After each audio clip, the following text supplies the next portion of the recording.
Continuidade ao processo aqui de videoaulas. Trata-se agora de um assunto que referente, na verdade, à última videoaula. Na última videoaula vimos uma situação em estudo de dinâmica de partícula em meio fluido, na verdade, separação fluido-sólido, onde em um enutriador nós tínhamos aqui então uma situação onde eu alimento aqui as partículas no topo de um enutriador.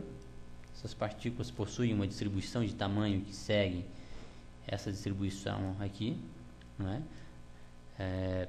Eu tenho fluido sendo alimentado na base do meu enutriador, de maneira que esse fluido, que trata-se da água, não é? Com a viscosidade e densidades aqui fornecidas, esse fluido vai arrastar algumas partículas e outras partículas vão para o fundo, né? A determinação do percentual de partículas que são arrastadas e aquelas que vão para o fundo do meu enutriador é com base no diâmetro crítico. Lembrando que o diâmetro crítico é o diâmetro correspondente àquela partícula que possui como velocidade a velocidade do fluido, ou seja, a sua velocidade terminal, exatamente igual à velocidade do fluido.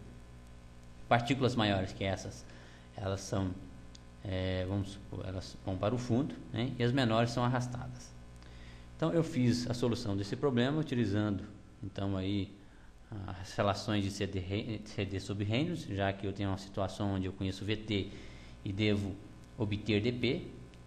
Resolvemos a solução do problema aí sem nenhum problema e verificamos aí um percentual de partículas que seriam arrastadas, correspondendo aí no caso da galena 38,2% e no calcário 77,23%. Pois bem, o que eu fiz agora foi então realizar uma simulação em CFD utilizando o software de fluidodinâmica computacional, o Fluent, onde a partir desse aqui eu faço então uma simulação, né, desse enutriador. No primeiro caso, eu estou simulando o enutriador com as seguintes características.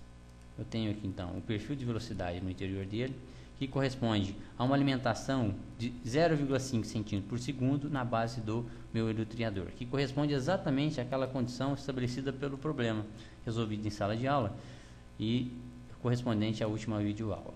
Temos aqui 0,5 cm por segundo. O que eu quero ilustrar com a solução desse problema é que, na verdade, esse perfil de velocidade, na prática, dificilmente será obtido para uma geometria como aquela apresentada. Note que para uma geometria desse tipo, eu tenho uma alimentação de fluido em uma parte. Logicamente que aqui é uma área pequena para uma mesma vazão que será correspondente a esse volume maior. Então, uma área maior e uma área menor submetidas a uma mesma vazão, eu tenho aqui então um fluido a uma velocidade maior, não é? Do que aqui. Então, se aqui ele está a uma velocidade 0,5 cm por segundo, na verdade, com esse tipo de alimentação, você não consegue distribuir de maneira homogênea, né, uniforme, esse perfil de velocidade no interior desse equipamento. Então, na verdade, você teria aqui 0,5 cm por segundo em algumas partes, né? Esse cálculo básico seria feito de que forma? Você pega a vazão de alimentação, né, que corresponde à própria vazão aqui, trata-se de um processo contínuo, estado estacionário, então você teria uma vazão dividida pela área, você teria a velocidade, mas isso é uma média. Na prática, logicamente, que você tem um perfil de velocidade. Supondo, por exemplo, que esse ar está sendo alimentado na base, que é até uma hipótese que facilita até a distribuição, né, mais homogênea desse perfil de velocidade.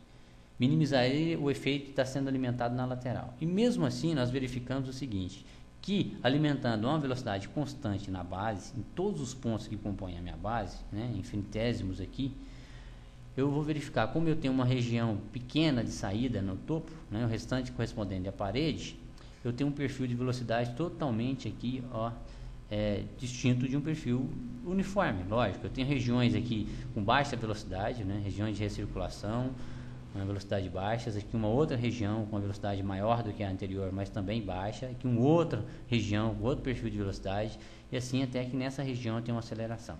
Então, o que ocorre quando eu lanço as partículas, né, com uma distribuição de tamanho mencionada aqui? Com essa mesma distribuição de tamanho, eu vou lançar então aqui 100 partículas e vamos verificar o que ocorre, né, com o lançamento dessas partículas. Vamos ver aqui.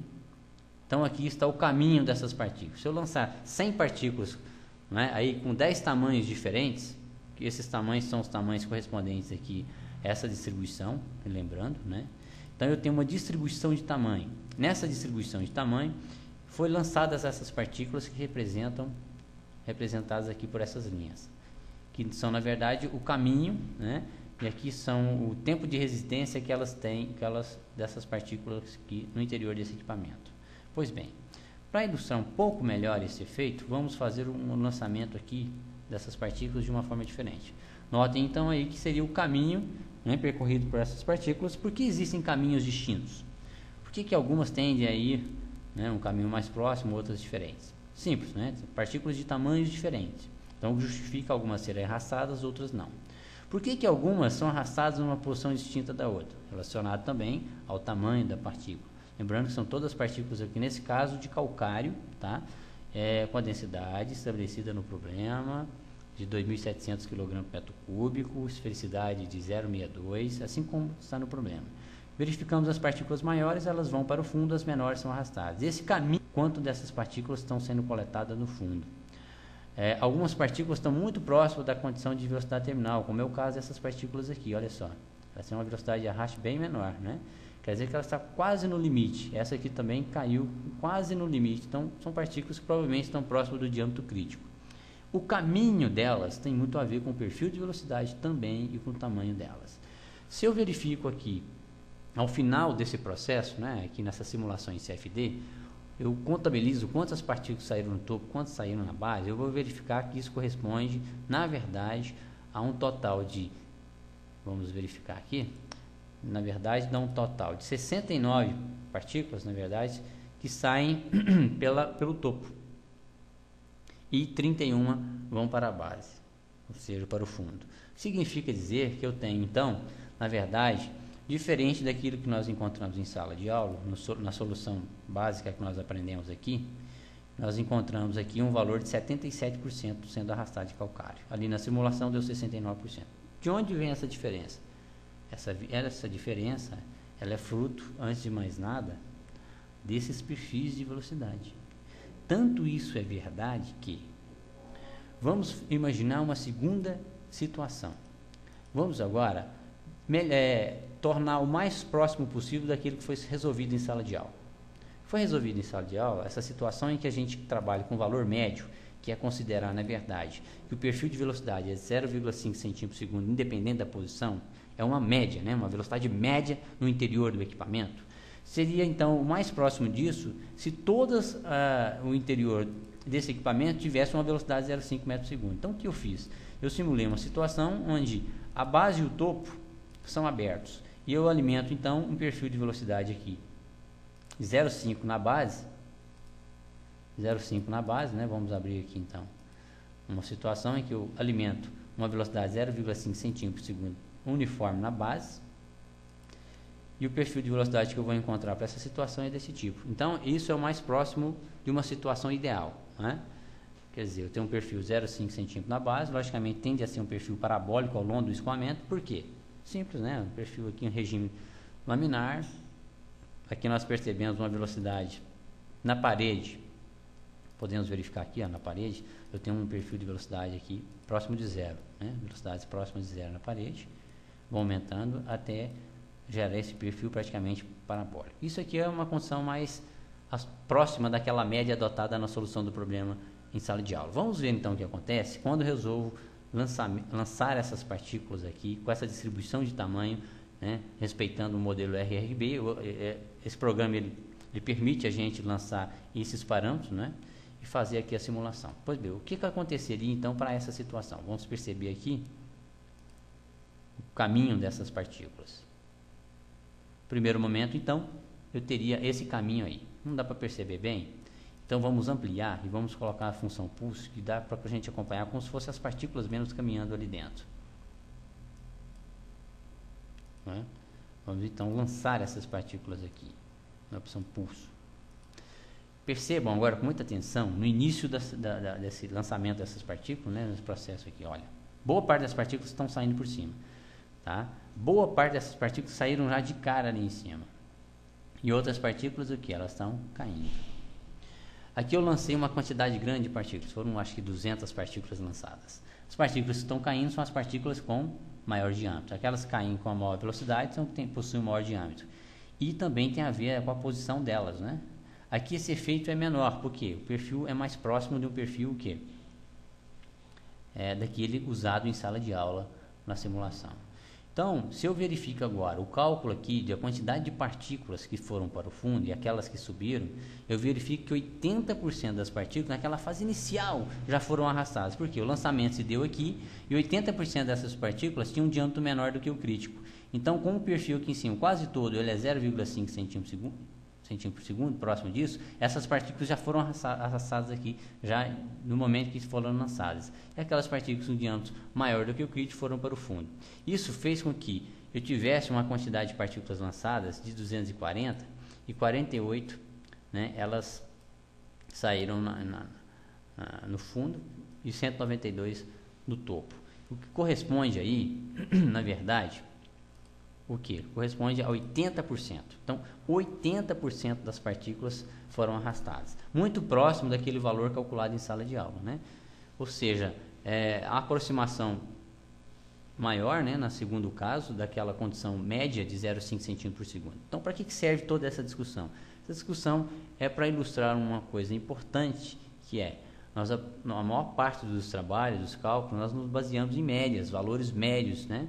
Por quê? Na verdade, para resolver o problema de uma outra forma, você teria que atacar cada partículazinha, né, acompanhando ela, resolvendo isso, seja o modelo tipo Euleriano ou Euler-Lagrange, onde você acompanharia cada partícula, o perfil de velocidade no interior do equipamento como um todo, para fazer o cálculo e dizer, né, essa partícula sai, essa partícula fica.